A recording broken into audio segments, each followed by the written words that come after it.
আমাদের প্রবৃত্তি যা চায় তা আমাদের কখনোই করা উচিত নয়। আমাদের রব যেটা চান সেটাই আমাদের সবসময় করা উচিত।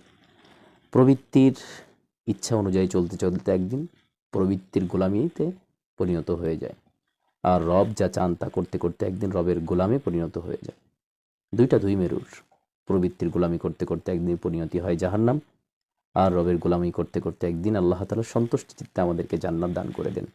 এজন্য আল্লাহ তাআলা আমাদেরকে সতর্ক করেছেন, ওয়ালিমান খাফা মাকাম রাব্বিহি ওয়া নাহান নাফসা আনিল হাওয়া, যে পরকালে আল্লাহর সামনে দাঁড়িয়ে তার গোলামিয়াতকে, আবদিয়াতকে, দাসত্বের এই পরিচয়কে আল্লাহ তাআলার সামনে প্রকাশ করতে চায় এবং তার কর্মপদ্ধতিগুলোকে আল্লাহ তাআলার সামনে ব্যক্ত করতে চায়, সেজন্য তার প্রবৃত্তিকে দমন করে, প্রবৃত্তিকে নিয়ন্ত্রণ করে, প্রবৃত্তির বিরোধিতা করে এবং রবের হুকুম, রবের নির্দেশনাকে ফলো করে নিজেদের জীবনকে সুন্দর করে নেয়।